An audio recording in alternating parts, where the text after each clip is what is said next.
Welcome back to the More Than Mothering podcast, episode number 16. I'm your host, Crystal Hardstaff from the Gentle Counsellor, where I specialise in perinatal mental health and parenting support.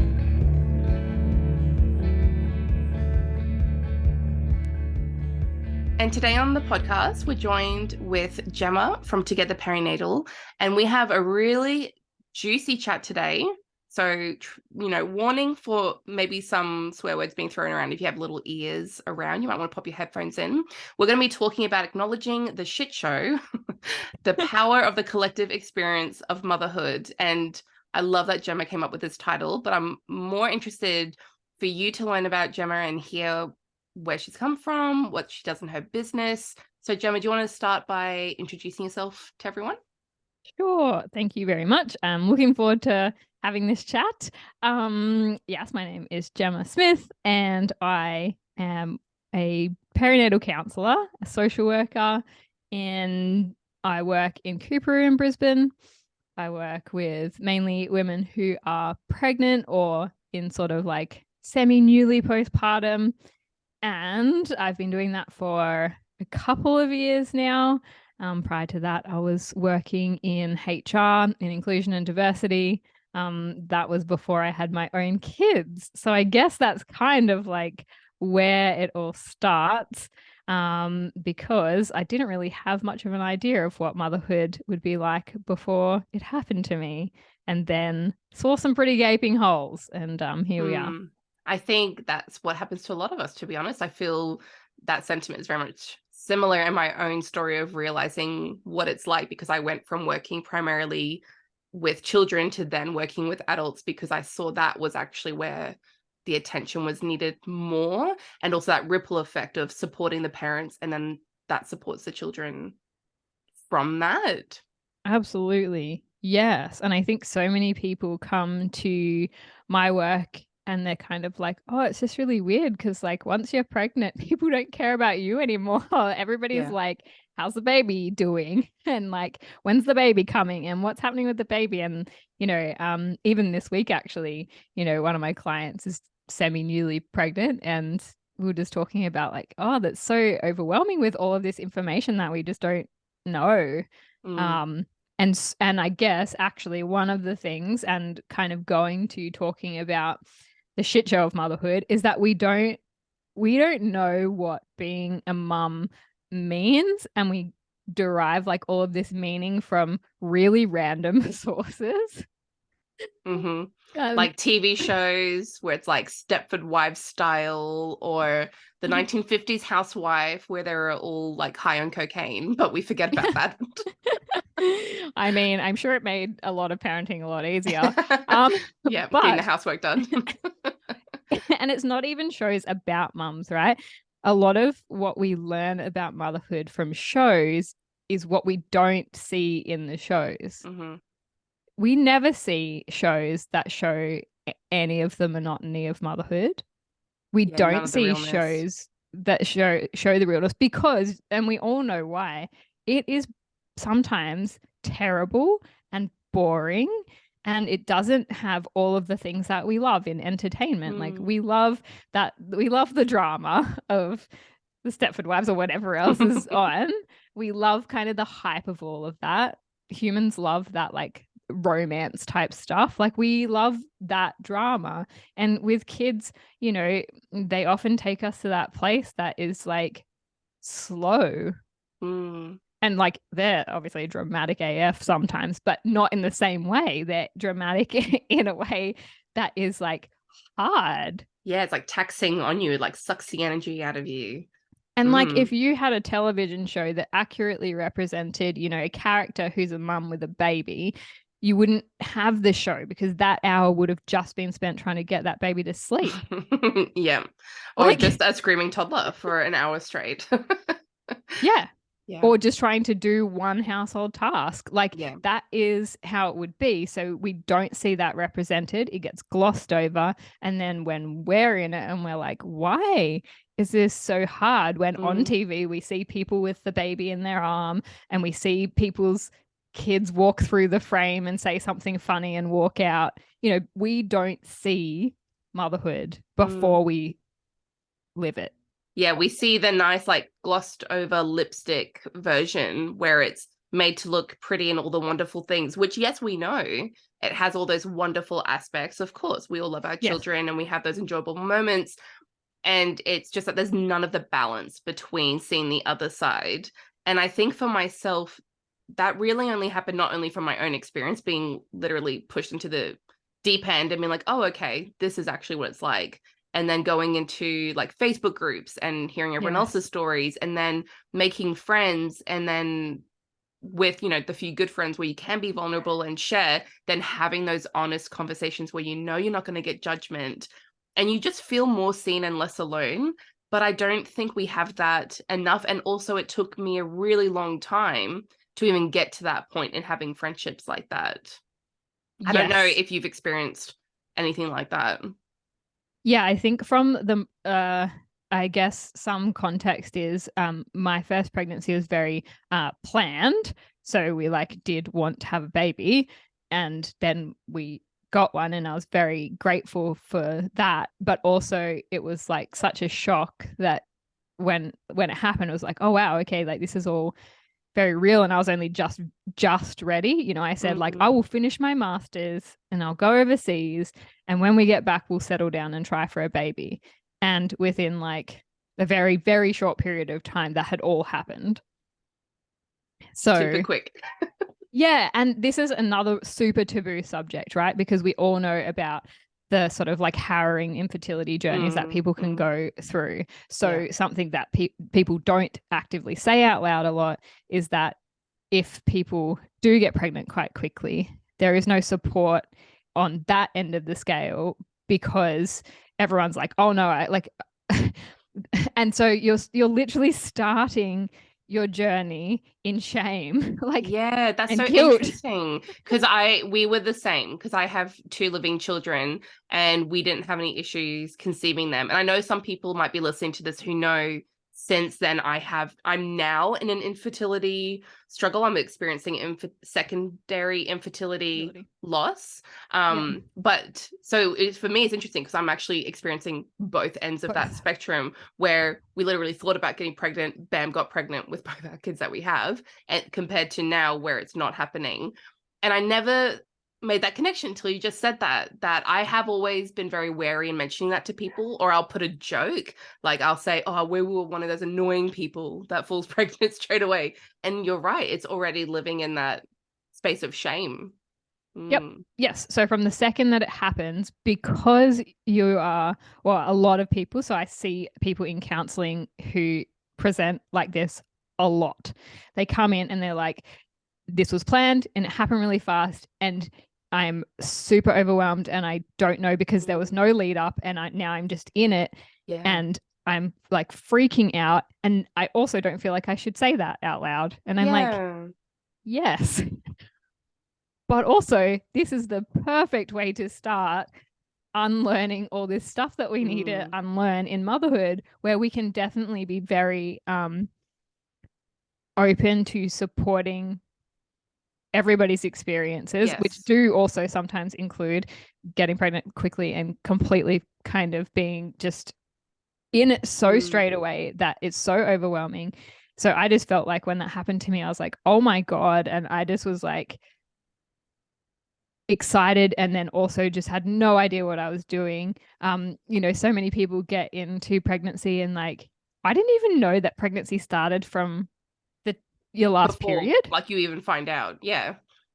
So I'm there like calculating my private health insurance almost to the week that, you know, in case it worked. And then I got to the doctor and then she's like, oh no, we count it from this date. So, you know, I had like a 3-week window there where if my son had been born any earlier than he was, we wouldn't have had insurance. Yeah. Yeah. It's like, how do you get to 29 and not know that?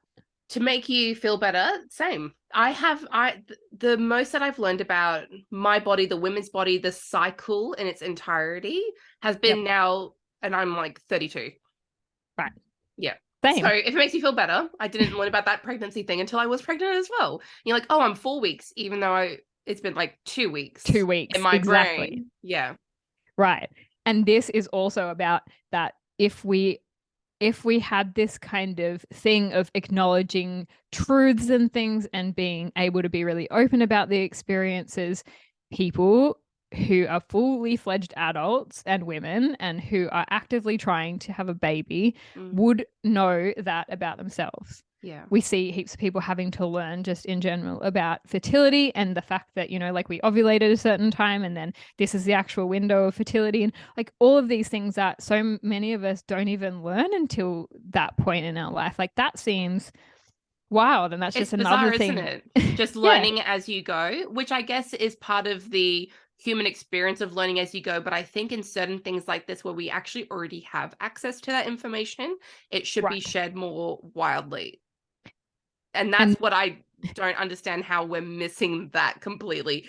It's like the only thing we're ever taught about our bodies was that we bleed once a month, and this is how you hide it. This is how you like hide your pad or tampon in a purse or in your pocket so no one knows you're on it. And you know, those kind of conversations, which is a whole other topic we could talk about, around the shame of the menstrual cycle. Yeah. And that was it. That's all we learned about. Yeah. And all of these things kind of point to what the culture says about what's important, right? So even though this is like very biologically important for literally humanity, because it is a women's thing, and historically that these things are a bit taboo and have not been held with the highest of importance, we're not given that information. And that is absolutely the same as information about mothering and motherhood. Yeah. Don't you love living in a patriarchal society? I mean, I think the thing about all of this, and, you know, I know that this type of conversation also really gets to some people because, you know, people come into these things and it feels very negative. But I think what I like to kind of reframe it as is like, we can like understand where we're at, and we can state kind of how things are without feeling like, you know, why bother and why try? We should be like, I totally agree with what you're saying, because yes, we can complain about it and be upset about it, and I think that's valid. I think women are allowed to complain about a lot of things, to be honest. But I think for myself, because I have a daughter, I also think, wow, look how much information I'm going to be able to share with her, and how different is her experience going to be. And I think that's one of the positives that we can look at. And to be honest, I don't even know why I'm only saying daughter. My son's going to learn about all this as well. I was just about to say that. My kids already know. They've literally watched me put on a pad in my underwear, because, you know, when you have children, there's absolutely no privacy in your household. But also I was like, well, they need to learn about this. And so my daughter knows. She's 7 years old now, and she knows about periods happening once a month and all that stuff. And we've found books that are really wonderful for teaching that, and videos. And that's also, I think, what I was saying at the beginning about that ripple effect. So I think if we can look at it in that sense of unpacking our story and our experience, and like you said, unlearning the more larger societal way that has impacted women in general, then you find talking about it out loud, like podcasts like this one, is helping with the more collective community aspect. But then all of us do have a choice in what we do individually, not only for ourselves and learning about our bodies and all the amazing things, but then also passing that on to our children, which, if you listen to this podcast, it's likely that you're a parent and you have a child. Yes. Yeah. And I really love, there's a few like sexologists and things that I follow and who I've had on my podcast. And I really love their discussion around, you know, like sex for such a long time has been such a taboo thing, especially then when we talk about sex and motherhood, because those two things just like usually, you know, from lots of people's perspectives, it's like, it's like when you become a mum, you're not allowed to be a sexual being anymore. Well, partly because we've got that cultural view of like, you've fulfilled your requirement. You've done the thing. You were the sexy thing that had the baby, and congratulations, you've now, you know, ticked that off the list. Where, you know, I think there's some really good conversations, but in that they were talking about how, you know, we can't take our children to places that we can't sit in. So something that they were talking a lot about is how, you know, when we all collectively talk about these things that still feel uncomfortable for our generation, then we all get actually more comfortable with them, and then therefore our children do. So I really liked that too.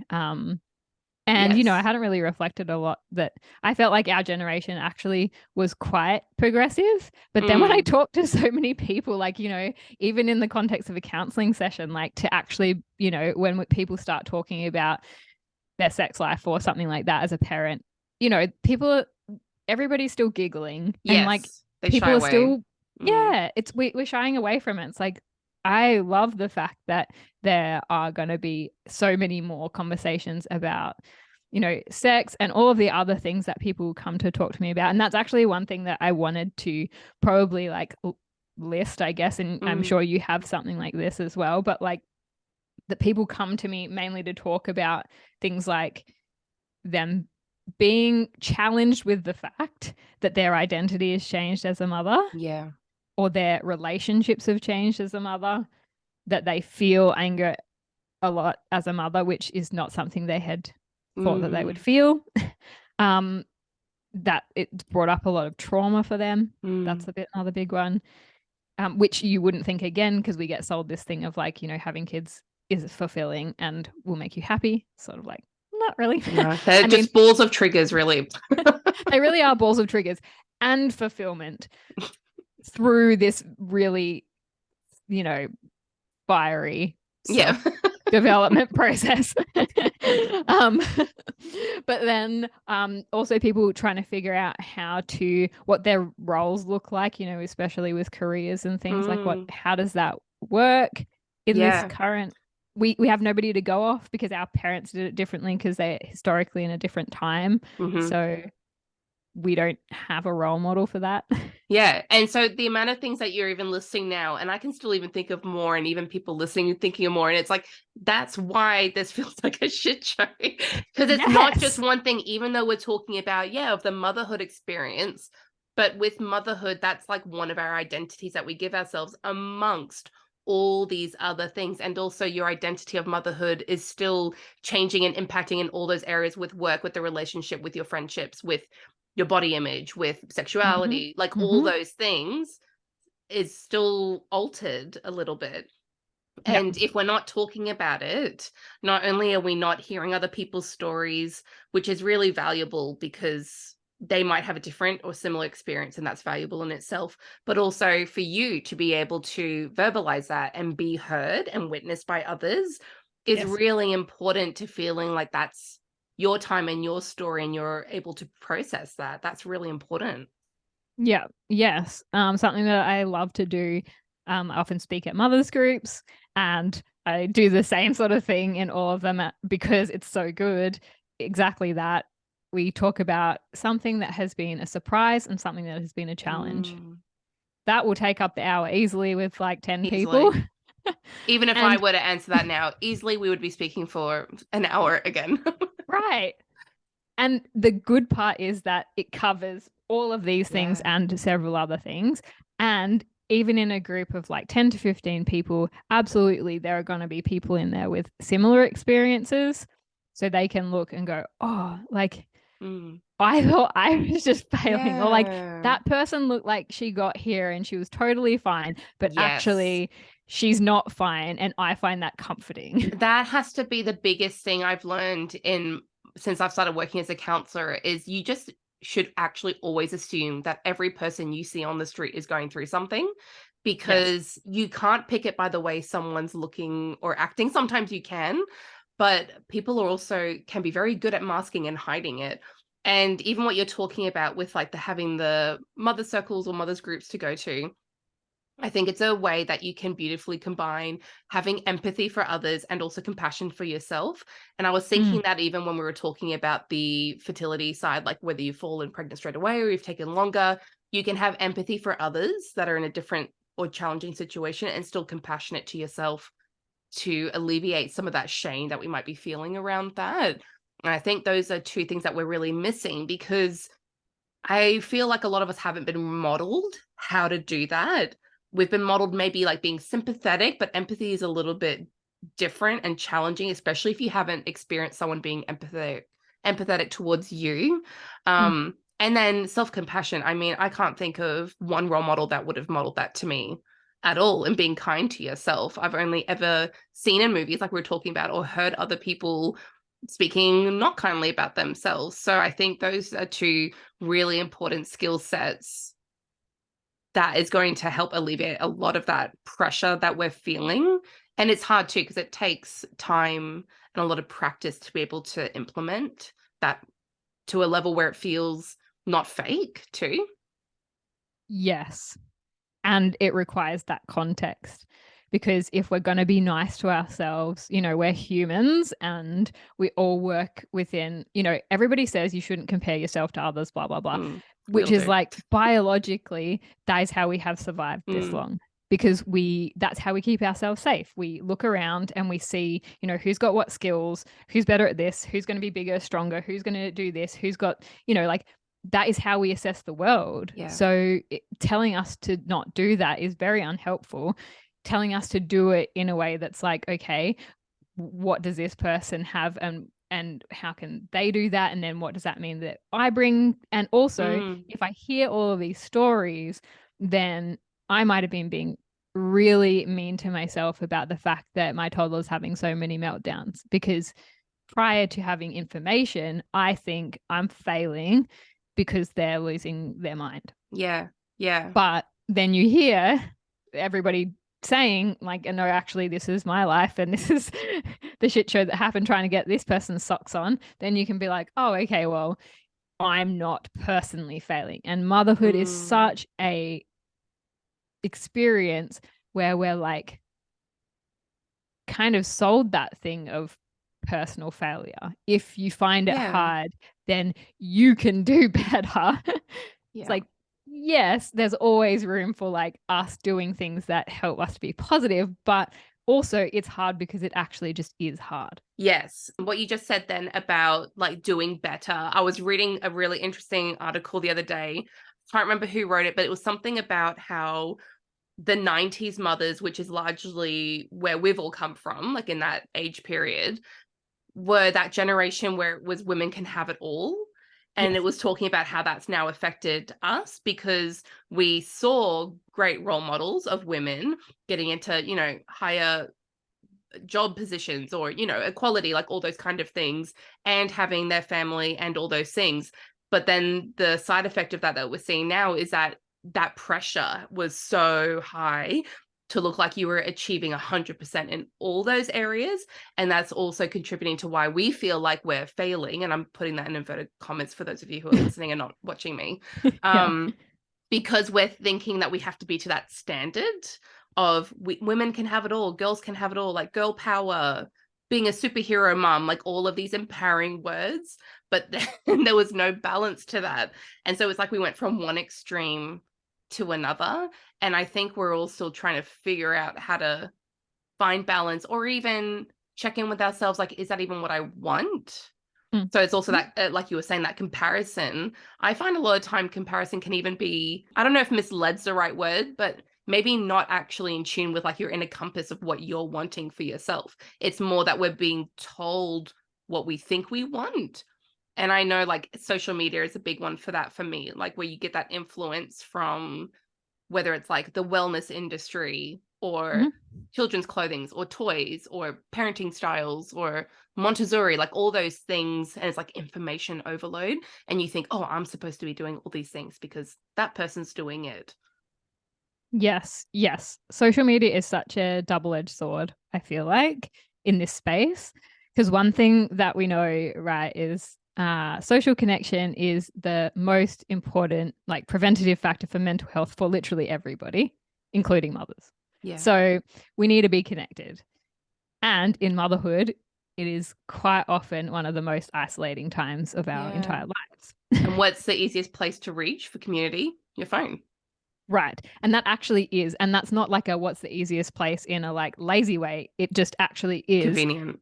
It's right there. And you're not going to go out and chat and go and play sport with other people because you're up at 3:00 breastfeeding your baby or feeding your baby, like whatever is going on. So if you're doing that and if you want to feel connected to others, then there's a good chance that you will be on your phone. And there is really great places to connect on there and really important stuff on there. But then there's all of the other stuff as well. And that's one of the things like that is really important about the process of motherhood and the shit show is filtering the shit. Like sometimes we need to get to a place where we're like, you know what? Let's assess this. When I look at this, how do I feel? And if I feel like shit, I'm just going to stop doing that. And this could even be stuff that you like.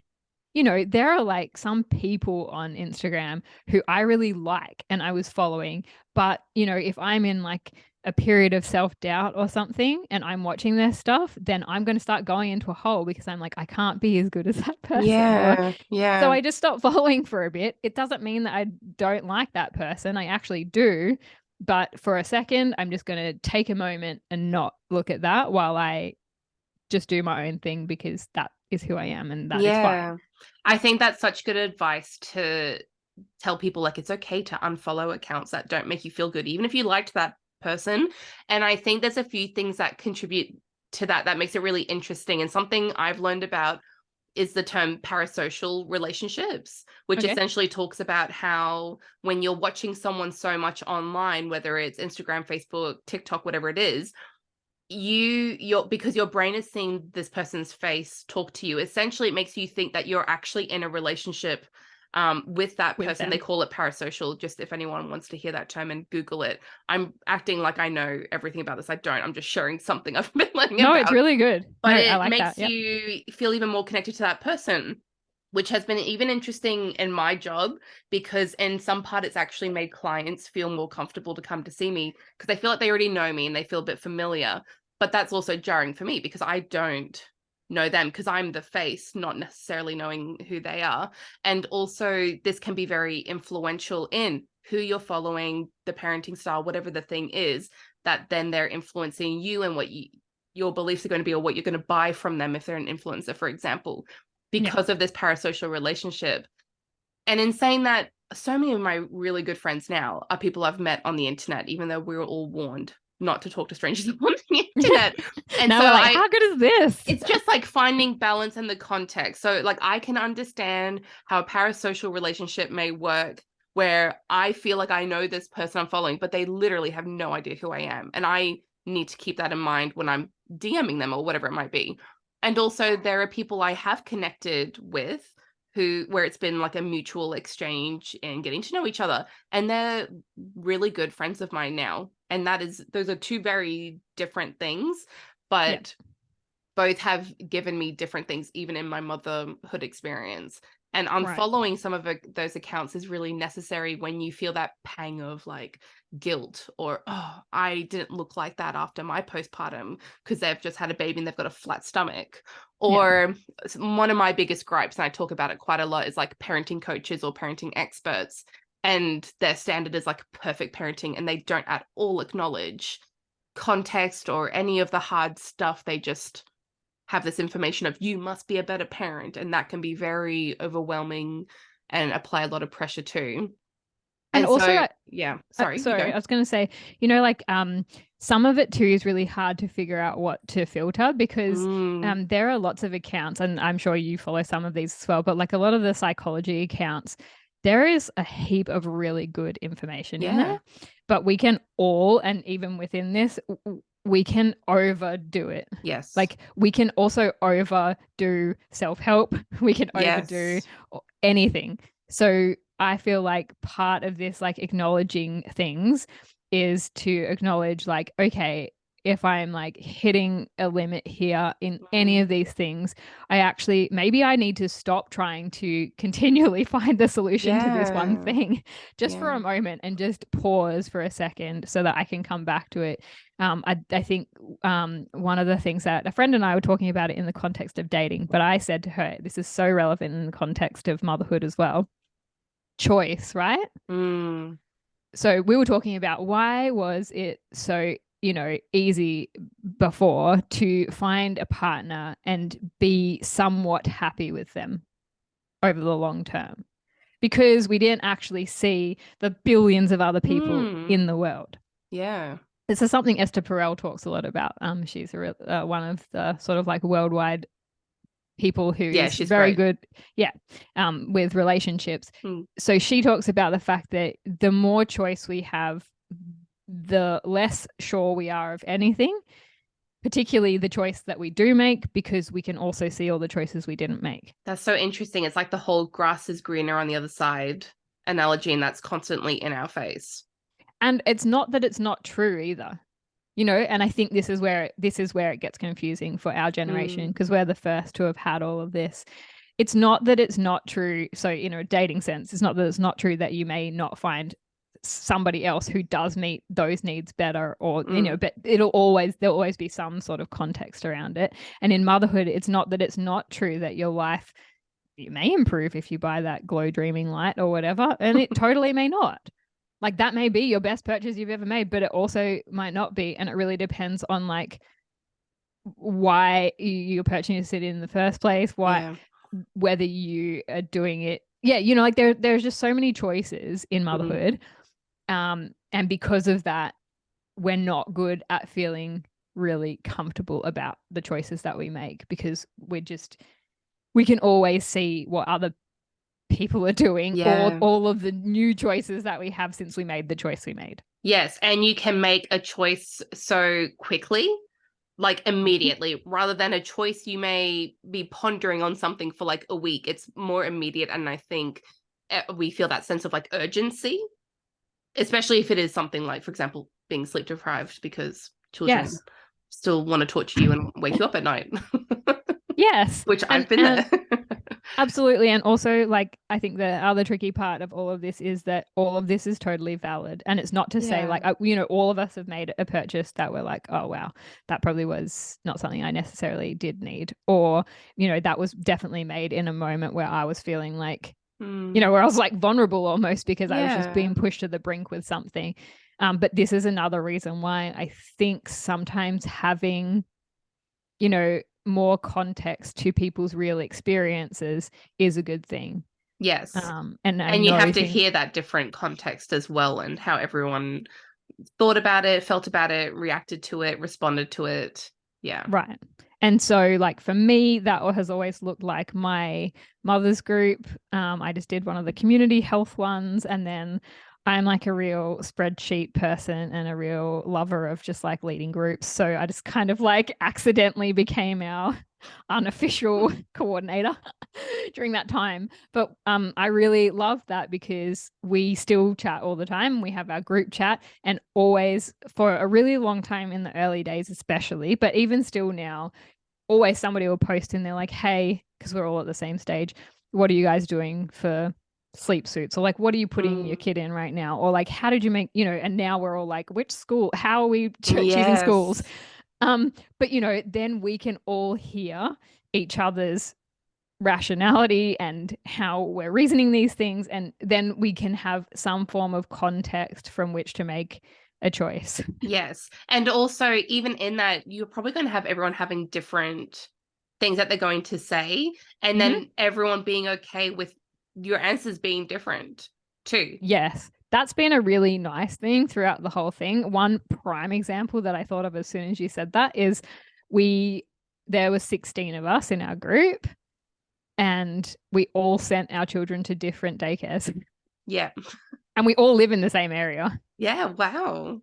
Interesting. So they're all somewhere different. And that means each of us went to different places, found value in certain things that aligned with ourselves.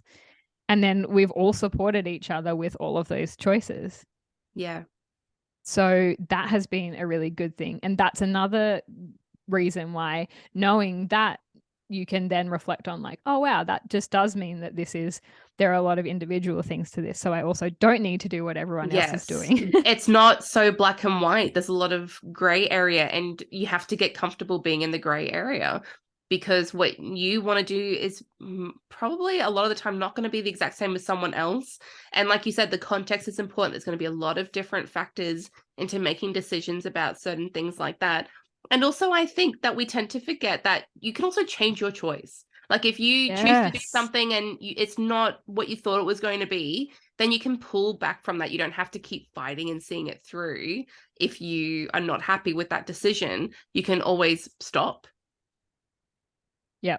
And I think probably what is the hardest part about that in parenthood is the fact that children are one of the only things that are very permanent. And this is a good thing. I'm not saying it's a bad thing. I'm saying this is, but Yeah. literally everything else, if you're finding it hard, you can change or Yeah. pause or do something. It with being a parent, you can't pause. And I think that's very hard. We're used to being able to reassess or to, yeah, put things on pause if we need a moment, if we need to figure something out. And here with children, we can't pause in the same way. We can obviously have like supports, and I'm sure you do as well as I do. Like, you know, we talk with people about how we can have those pausing moments and reset. But, you know, you tell that to any mum who's going through weeks of sickness with their kids and there is no pause and there is no space for anything.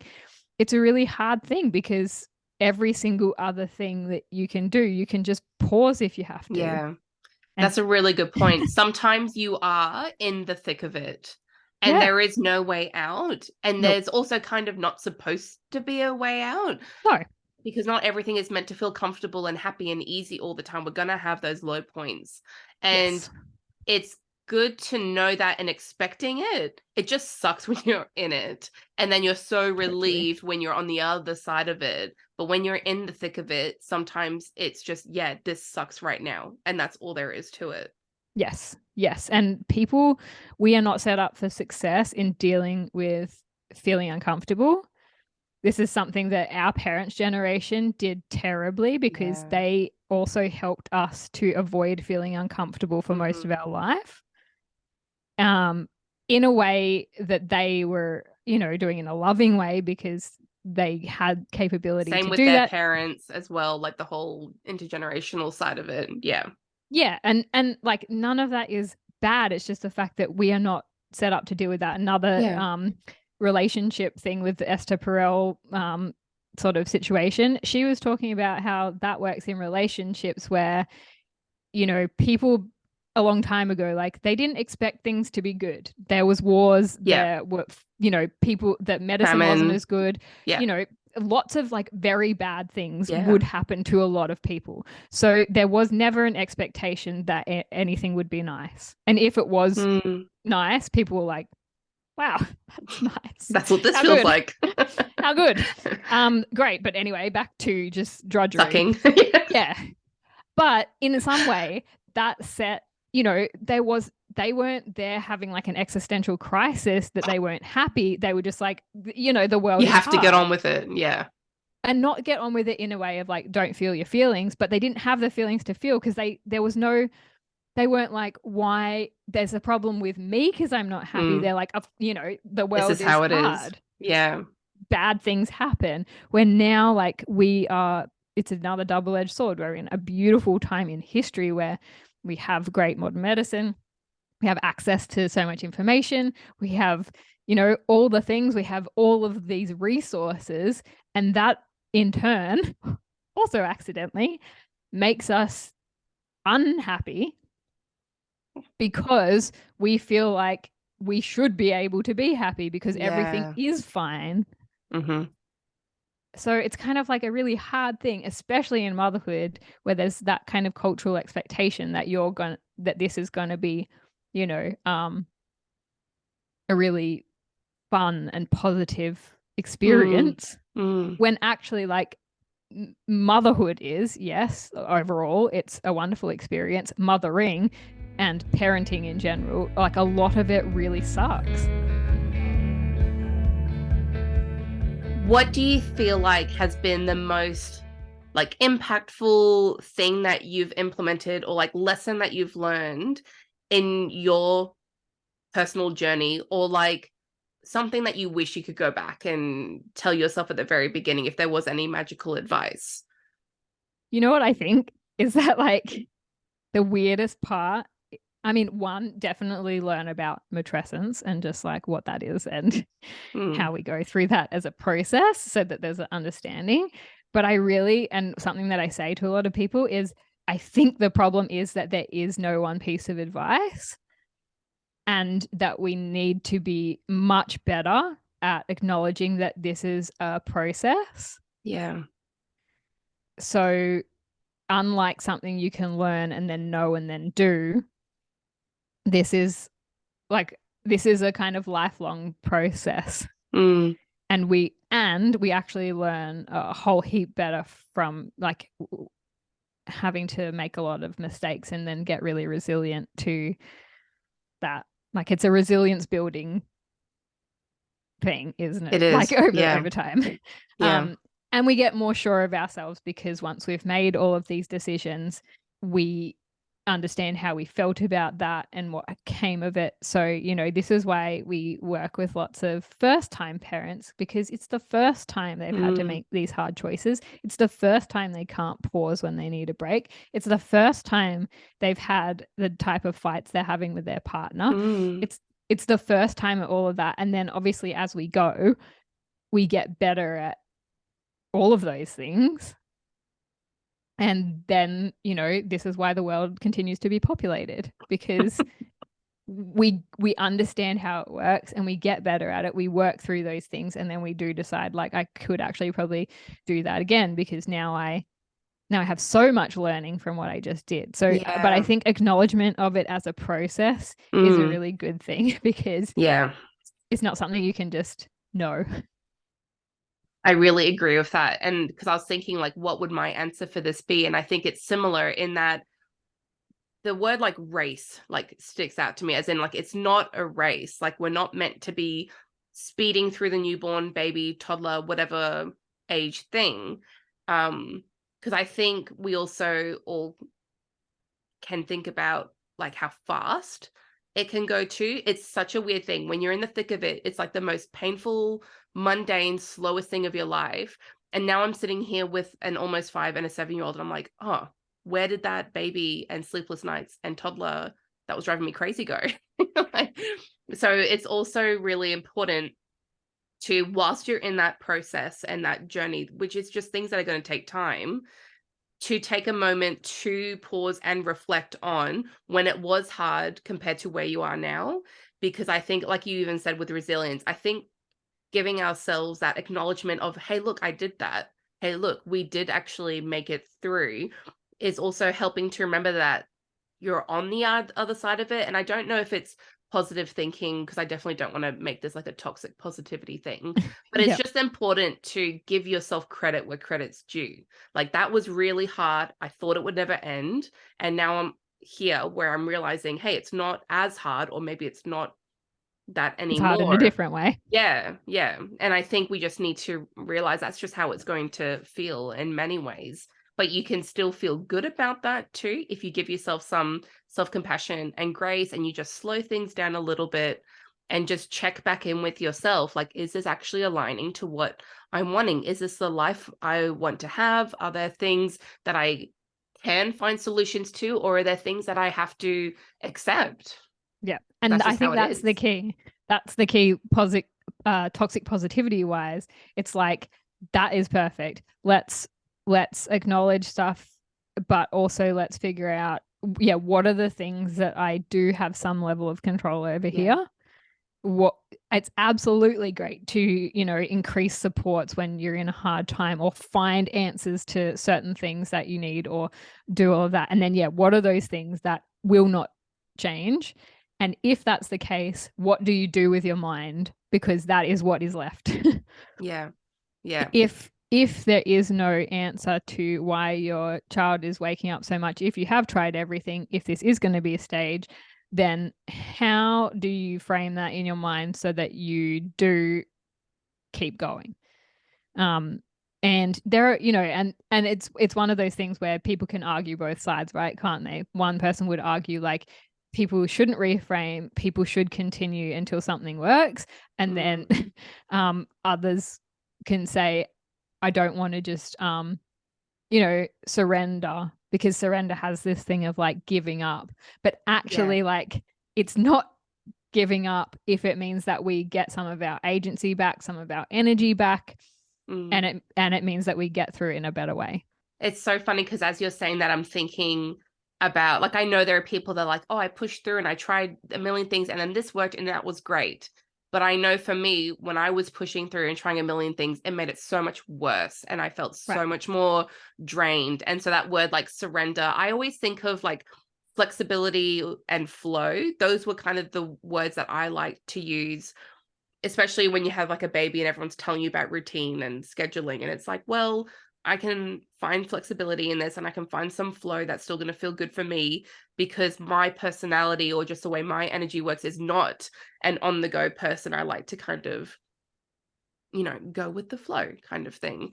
And I think we forget that we can, like you said, we can still have some sort of agency in our lives, even though it feels like our lives are being run by our little ones. And we still they can have are. our own moments. Yeah, and I think it is something that I find very tricky, because I really don't like the whole thing of like, okay, let's just make mothers get to a point where they can like manipulate this, and then other people don't need to step up. And I think we can agree, we are both not saying that.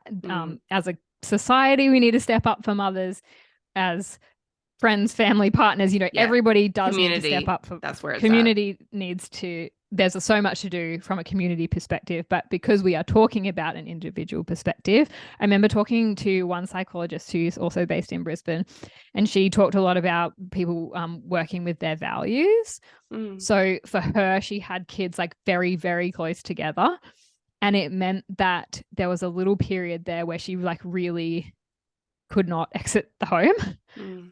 Like she was very much kind of like housebound for a little while there. And she said one of her values was nature. And for a little while, her every day going out to check the mail was her nature. Yeah. And that was what was doable. But she made sure she got outside, she did that task, and she came back in. Yeah. And that's how she did it. Because then from there, it was like, okay, my nature thing today will be going for an actual walk around the block. Building it up rather than expecting to go 0 to 100. Yeah. Yeah. But Good and advice. I know that's advice. really hard for people, because if you've been, and this is probably some of your clientele, but I know for me, this is everybody who comes to me, usually like epic high achiever in that type A personality, like perfectionist, doing all of these things, and then comes to motherhood and is finding that their life has to be more on the scale of like, it's slower, it's it's the complete kind of opposite feel. So it can be really tricky to get to the point where they're like, cool, so going to the letterbox is going to be my thing today.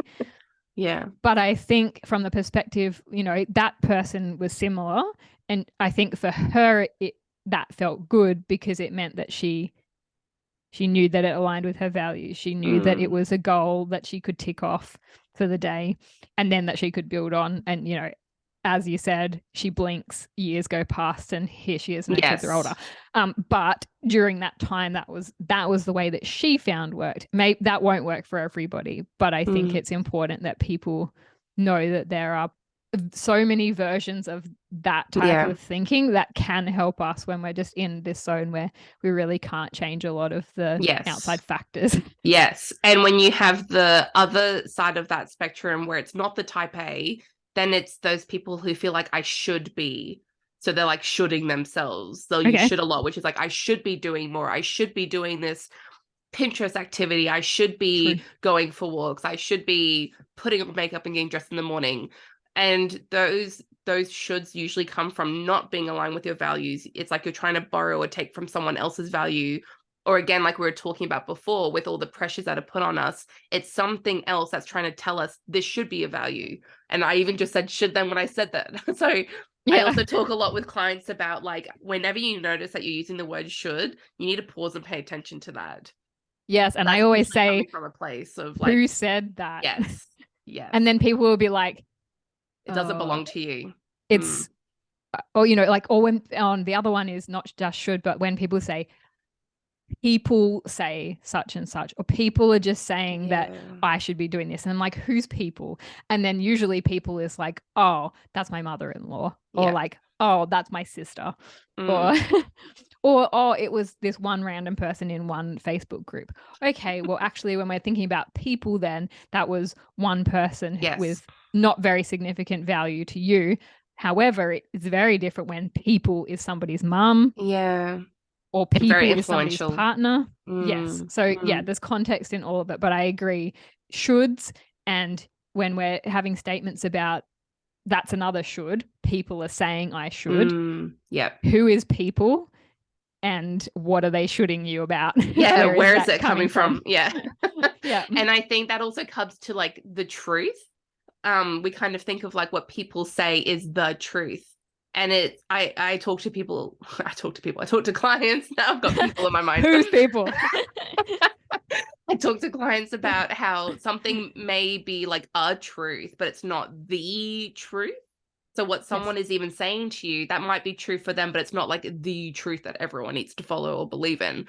And it's just a whole lot of like wading through the muck of what everyone else is telling you, all the shoulds, all the information, and then trying to come back to yourself and that inner compass. And it's really hard to do, but it takes those baby step actions to eventually get to a place where you're like, actually, I'm sitting here right now quite happy with who I am and the choices I've made. And I'm actually even happy about the mistakes I've made. I'm okay with that. I've made peace with that. And just feeling a bit more like you're a puzzle piece with all your pieces belonging to you rather than them being splayed out everywhere else.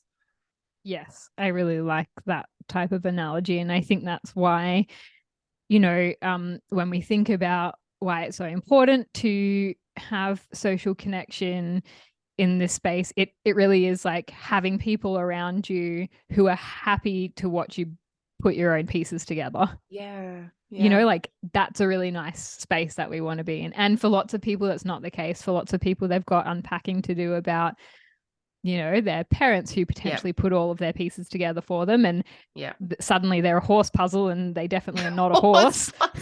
I was thinking like even love that so much. I was thinking, it's like someone else's puzzle piece and it's not fitting into yours. We can really ride this puzzle piece. We really can. It's a horse puzzle and then they put like a cockatoo's face on it or something. And you're like, I'm actually a horse. So I just would really like my people who have the horse puzzle pieces. What I would love everyone to take away from this conversation is, am I a horse or a cockatoo puzzle piece?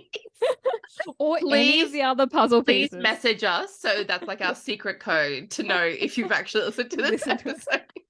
If you've gotten this far, well done. Oh, so funny. Oh, Gemma, I know that we could actually just keep on talking. And thank you so much for taking the time to chat today. I love how we're ending on this hilarious note. But for people that want to find more of you, can you tell them where they can find you? Yes, ironically, on Instagram. I am on there. It is the best place to find me. It's got links to my website and to booking and to all of those things. Right now, I am doing still my one-on-one work with clients. So that's the main way people can work with me. I also have my podcast called Postpartum Like a Boss, which is all just interviews with other people who have come into this parenting thing and how they felt about their transition. It's something that I wish that I had when I was pregnant. So that's what I created. And soon I'm hoping to do a group program, which looks at the areas that I was talking about before, because they're I think there's like 6 or 7 key areas that come up in almost every one-on-one session that I have. And I thought, let's do this in a group session so that we can all share the shit show and understand each other's experience across these things that keep on coming up as individual issues. Amazing. Thank you so much for sharing that with us, Gemma. That'll be such a great group to have. I can imagine how beneficial that'll be for people joining. Yeah, it should be really good. Thanks again for your time. No worries. Thanks for having me.